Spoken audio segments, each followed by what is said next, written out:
Hola, muy buenas tardes. Hoy vamos a compartir lo que denominamos vivir conscientes, los 8 pasos del yoga. Este apartado es parte de un compendio o de un decálogo que hemos establecido para compartir con todos ustedes en próximos vídeos.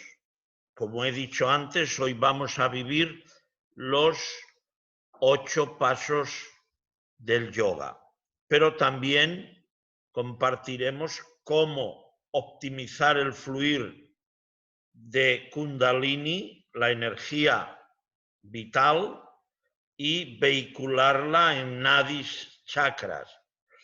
Compartiremos también filosofía y enseñanza budista, taoísta, sufismo, etc. Nos adentraremos en la vivencia coherente, consciente de la estructura neuronal cardíaca con respecto a la estructura neuronal cerebral y estructura neuronal intestinal.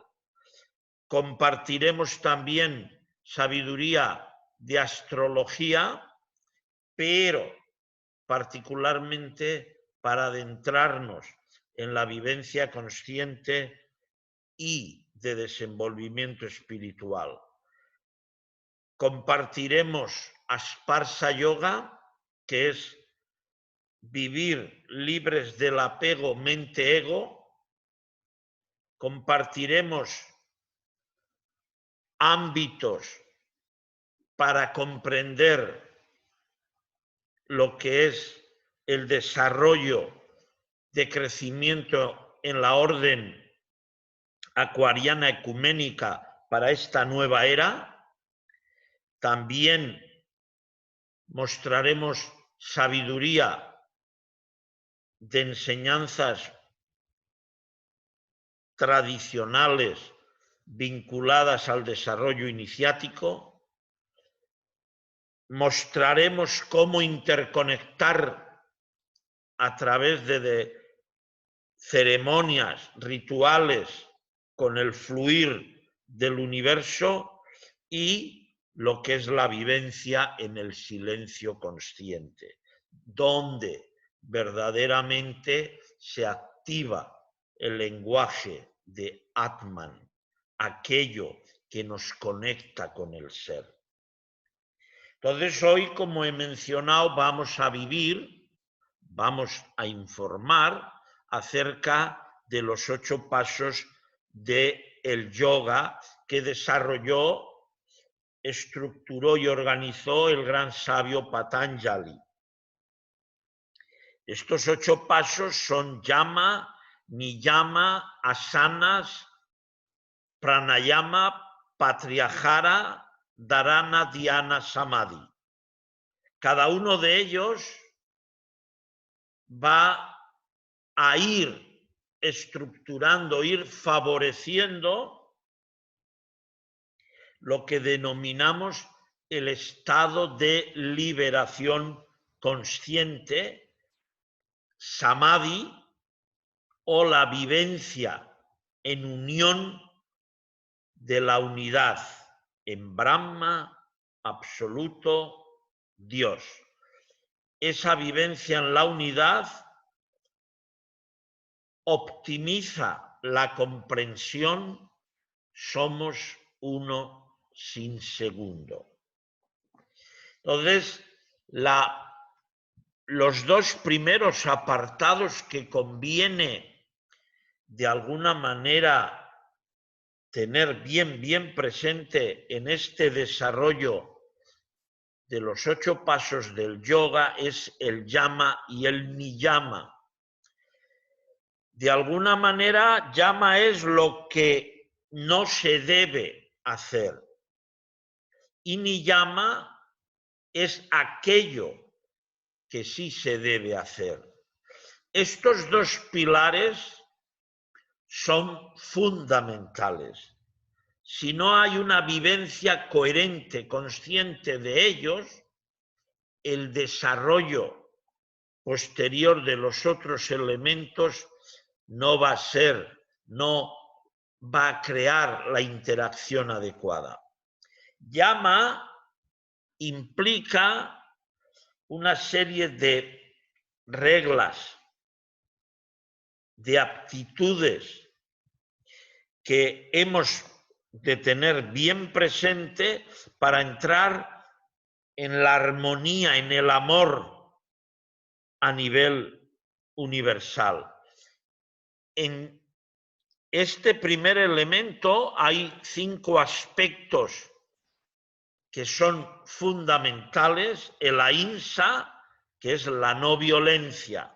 Por ejemplo, todo yogi, claro, en vivencia consciente, sabe que no ha de ser colaborador de el mal, de que se tenga que matar animales, sacrificarlos, etc. Por eso ellos mantienen una alimentación vegetariana, porque el principio de ahimsa lo viven en su estado pleno. Satya es la veracidad. ¿Qué se puede o qué se ha de entender por veracidad? Es muy característico afirmar, defender creencias sin haber vivido la experiencia, la integración consciente de ello. Y entonces, ¿qué ocurre? Que nos dijeron, leímos y nosotros afirmamos como veraz hasta que la vida nos muestra que no era tan veraz la información recibida del libro correspondiente, el comentario que nos habían hecho, etc.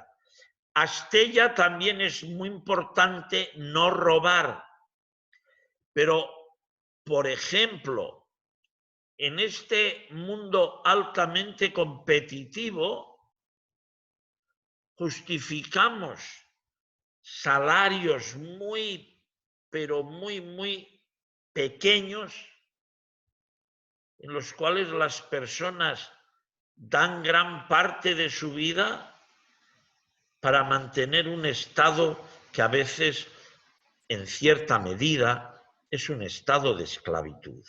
Por eso no es solo no robar en cuanto a quitar algo a alguien, que eso es lógico, ¿verdad? Se da por hecho. No, es también la equidad a la hora de interactuar con el prójimo, no abusar de, a veces, cierto conocimiento para explotar al otro. Brahmacharya es el estado de castidad, de pureza y sobre todo en el hogar fidelidad, compromiso, amor. Y aparigraha es no codiciar. El modelo actual en el cual está inmersa esta sociedad es más.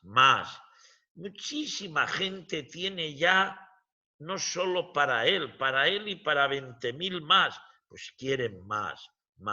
Entonces, estos elementos el yogi los tiene muy presentes.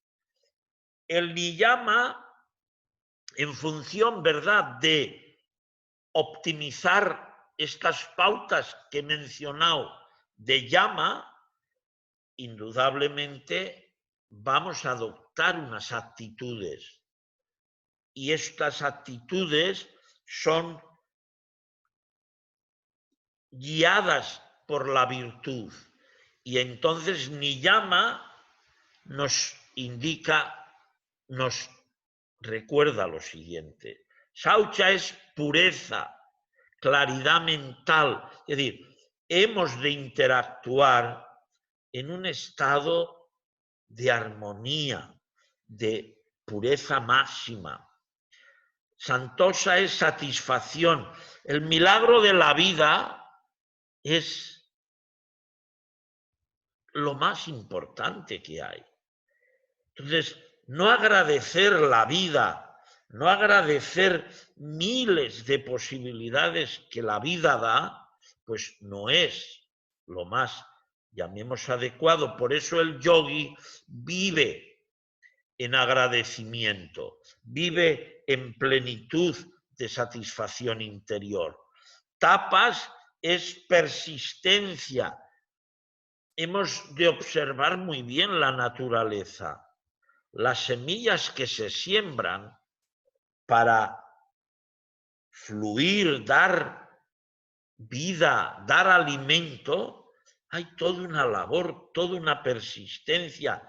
Nosotros, en nuestra vivencia consciente, también hemos de saber perseverar, pero desde la sencillez. No conviene que actitudes grandilocuentes, etcétera, nos acompañen.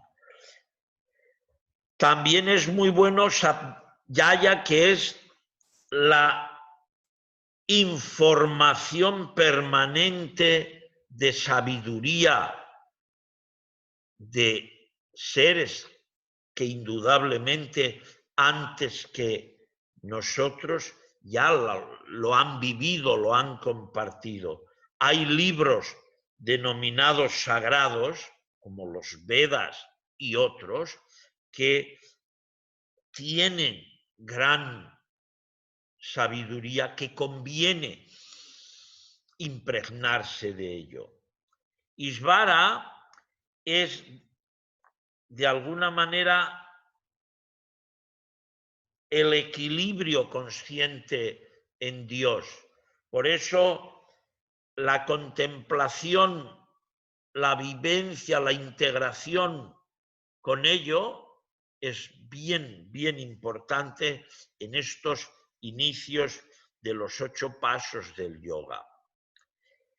En toda esta dinámica, el Hatha Yoga, lo que es la yoga física, nos va a acompañar al inicio, en el medio y al final. Pero algo que es muy conveniente recordar, el practicante, el que vive yoga consciente, de alguna manera es libre también de todo tipo de hidrolatría, de alguna manera no se supedita, no se esclaviza, no se limita en ningún tipo de apego, etc. Por eso él logra la vivencia coherente, consciente, y entra en lo que llamamos yug, unión. Hay 2 posturas del amplio abanico de posturas de yoga que hay 2 que conviene tener muy presentes, que es Siddhasana, la postura del triángulo perfecta, o Padmasana, la postura del loto. Estas posturas van a acompañarnos en técnicas de pranayama, de meditación, de vichara, etc.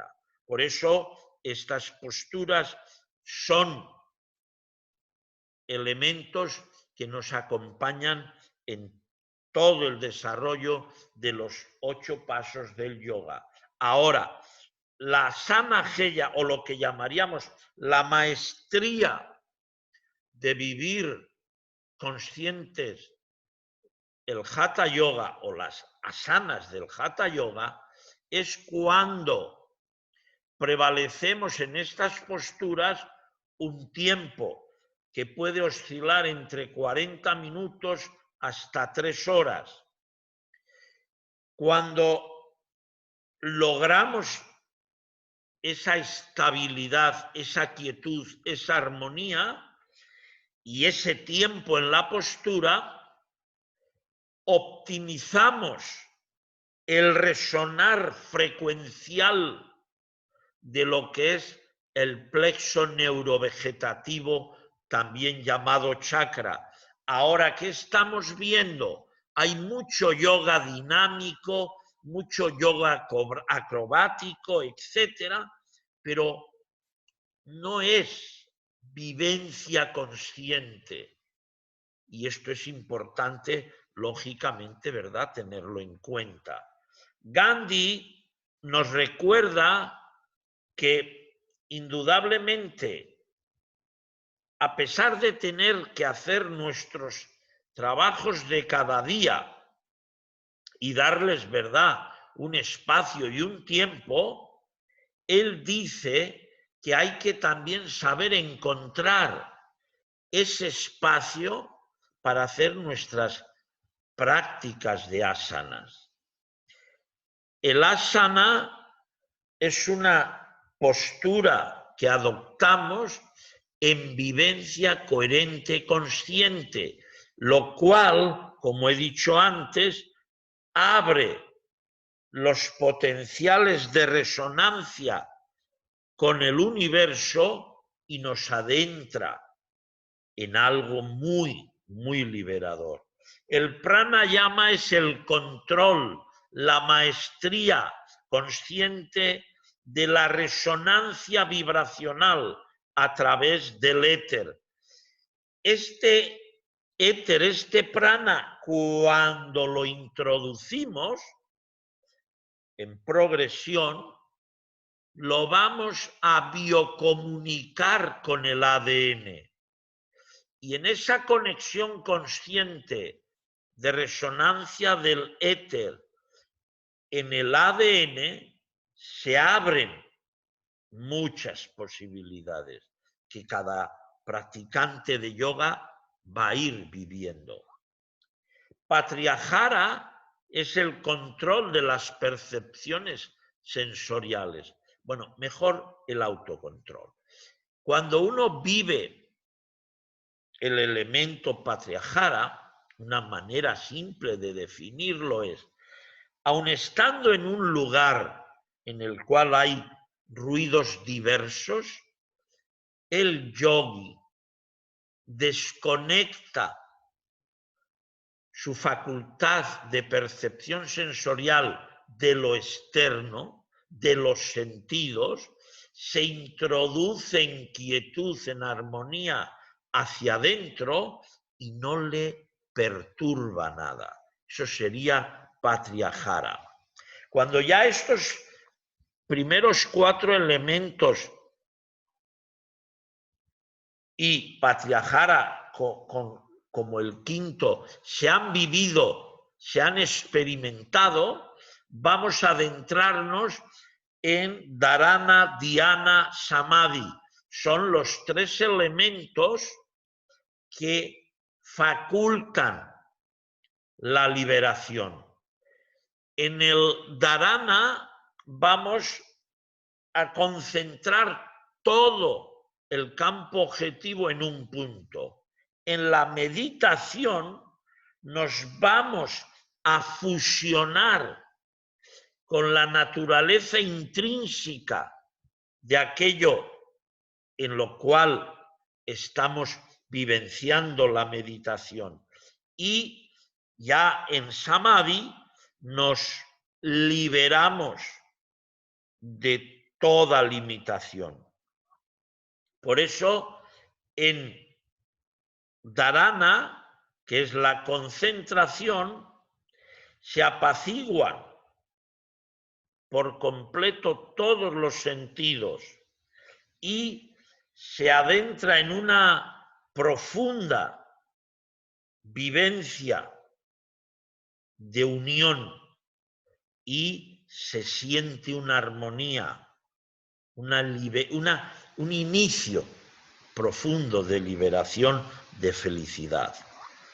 En Dhyana ya fusionamos aún más la vivencia interior y abrimos el campo de la no dualidad. Ahí ya toda esfera de apego mental egoico se va diluyendo, se va desvaneciendo, y entonces entramos o nos adentramos en el estado consciente del samadhi. En el samadhi, la resonancia frecuencial de las neuronas del corazón conectan con la resonancia frecuencial de la energía del universo. Y esta conexión de la energía del universo con la frecuencia del corazón nos facilita el estado de liberación consciente, llamado samadhi, nirvana, etc.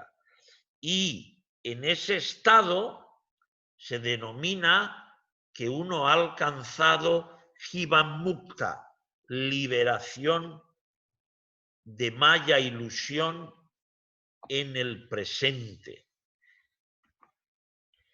En la escuela de Sankara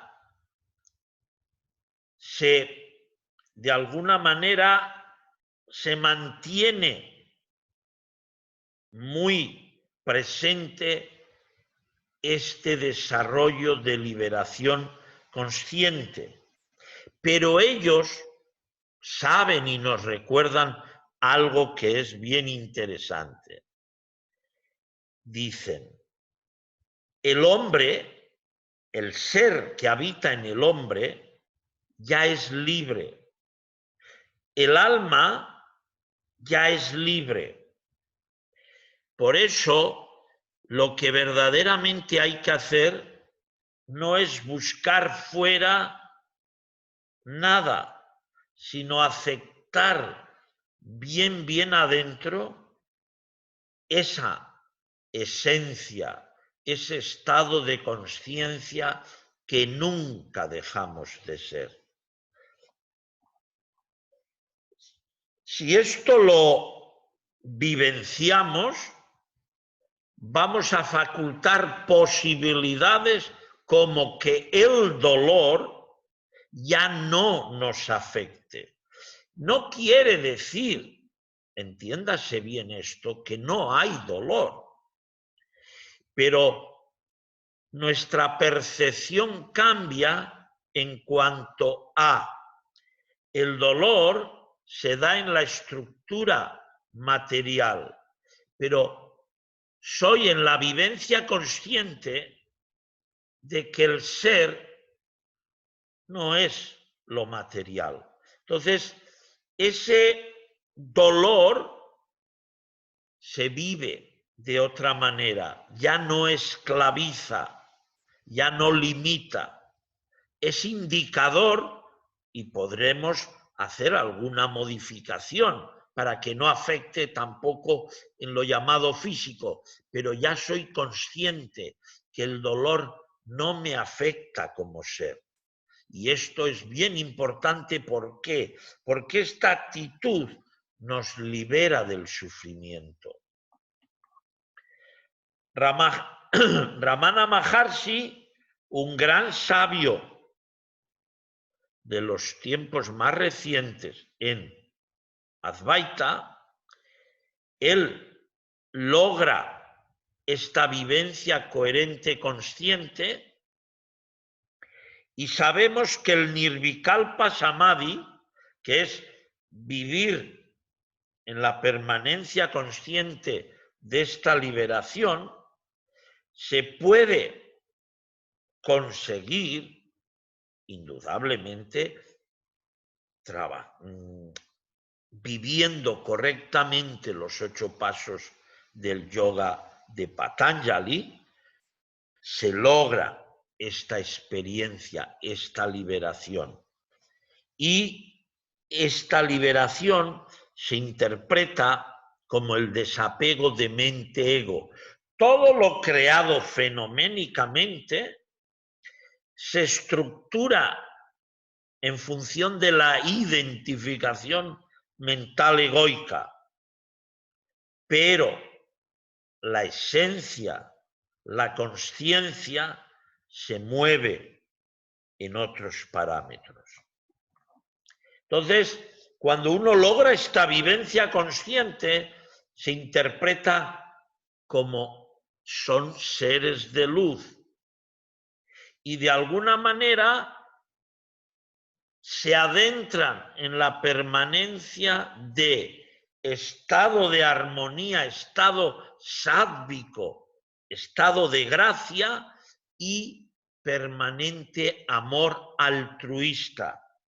Por eso, cuando uno hace este correcto desarrollo, es una gran ayuda para la humanidad. El ser y no ser, de alguna manera, ya no les afecta, porque, insisto, ellos están en un estado de profunda armonía, de profunda amor altruista. Entonces, las limitaciones de tiempo, espacio, de que nos reconozcan o no, de felicidad, tristeza, todo eso se diluye. El ser no necesita nada. Las necesidades se crean, se identifican en el no ser, o lo que se denomina maya, ilusión. Por eso, el logro de esta permanencia e iluminación consciente es más allá de todo condicionante de pensamiento y verbo. El verbo es la expresión condicionada de la mente y no liberan. La liberación se da en lo que llamamos el silencio. Por eso la vivencia del samadhi, del nirvana, es una vivencia netamente individual. Nadie nos da nada, porque todo ya es. Lo que hemos es de liberarnos de todo apego con aquello que no es. Bien, aquí pueden ver en Facebook, hay una serie de direcciones en las cuales interactuamos compartiendo información de vidas, de alimentación saludable, de cocina vegana, de yoga, de meditación, etcétera, y les invitamos a visitar estos espacios. Dudas, preguntas, todo tipo de comentario. Para nosotros es una gran oportunidad servir y poderles compartir, y pues siempre, lógicamente, muy agradecidos a que nos sigan, que nos apoyen, y nosotros, bueno, haciendo esta labor de informar y de poner un granito de arena. Namaskar.